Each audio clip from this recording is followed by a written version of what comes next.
श्री राम आदि का गंगा स्नान। राम ने स्त्री कुल के लिए दीपक समान सीता देवी को अपने अरुण कर से पकड़े हुए देवों के द्वारा प्रशंसित होते हुए उस गंगा नदी में स्नान किया। जो गंगा पूर्व काल में ब्रह्मदेव के द्वारा अपने कर में उत्पन्न जल से उन राम के अर्थात विष्णु के एक अवतार त्रिविक्रम के चरण के धोने से वह चली थी। कभी विनष्ट न होने वाली गंगा नदी ने कर जोड़कर राम से कहा, संसार के लोग मुझ में स्नान करके अपने पाप दूर करते हैं। आज मैं मुझे उत्पन्न करने वाले तुमसे स्पर्श पाकर सब पापों से मुक्त हो गई। कठोर नयनों वाले हाथी की सूंड जैसे भुजा वाले जटा से बहने वाली श्वेत गंगा जल से युक्त पातिव्रत से पूर्ण देवी सीता के देखते हुए स्नान करने वाले वे राम विषधर सर्प को हाथ में आभरण बनाकर धारण करने वाले पातिव्रत से पूर्ण देवी पार्वती के देखते हुए नृत्य करने वाले श्वेत गंगा धारा से युक्त जटा वाले तथा चंद्रकला को सिर पर धारण करने वाले शिव के समान लगते थे। हिलने वाले जल से भरी गंगा नदी की तरंगों के मध्य वे राम ऐसे लगते थे जैसे रजत समान श्वेत वर्ण वाले विष्णु क्षीर सागर में लता जैसी कटवाली कमल वासनी लक्ष्मी के संग शयन से उठकर खड़े हुए हों।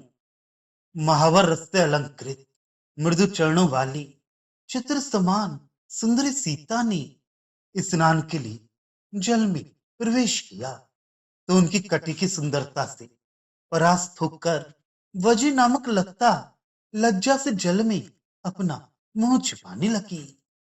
उनके मंद गति से हार कर राजहंस दूर हट गए। उनके चरण जैसे लगने वाले कमल जल में अदृश्य हो गए। मीन वहां से हट गए। महादेव के जटाजूट में रहकर भी जो गंगा नदी आक पुन्नाग आदि विविध पुष्पों की गंध से युक्त नहीं हुई थी, वह सुंदर केशों वाली सीता देवी के कुतल में स्थित कस्तूरी गंध तथा सद्य विकसित पुष्पों की गंध से भर गई। लहरों पर ट्रेन के उठ उठकर हिलते रहने से श्वेत केशों वाली स्त्री के समान लगने वाली गंगा पातिव्रत धर्म में प्रसिद्ध सीता को एकाकी देखकर स्वयं धाई के समान अपने करों अर्थात लहरों को बटाकर उसे स्नान कराने लगी। सीता के धीर केशपाश रूपी मेघ समुदाय खुलकर जल में इस प्रकार विस्फादित हो रही थी जैसे गंगा नदी के मध्य काले रंग वाली यमुना नदी की धारा हो और उसमें अनेक भंवर दिखाई दे रही हूं। भंवरों से युक्त अनेक लहरों से भरी शब्दायमान गंगा नदी की उस श्वेत धारा में जहां उन सीता की आंखों के जैसे मीन उछल रही थी। स्नान करके सीता देवी जब जल से बाहर निकली तब वे क्षीर सागर में तत्काल मंथन काल में प्रकट हुई लक्ष्मी सी लगती थी। पूर्व काल में गंगा नदी विष्णु के अरुण कमल समान चरण का स्पर्श करने से सब लोगों के पापों को दूर करने की शक्ति से युक्त होकर प्रकट हुई थी। अब प्रभु के सारे शरीर का स्पर्श करने से क्या ये संसार कभी नरक में जाएगा? भाविए, गंगा नदी में राम के स्नान करने से ऐसी पवित्रता उत्पन्न हो गई कि अब संसार का कोई भी प्राणी नरक में नहीं जाएगा। राम उस पवित्र जल में स्नान करके मुनियों के आवास में पहुंचे।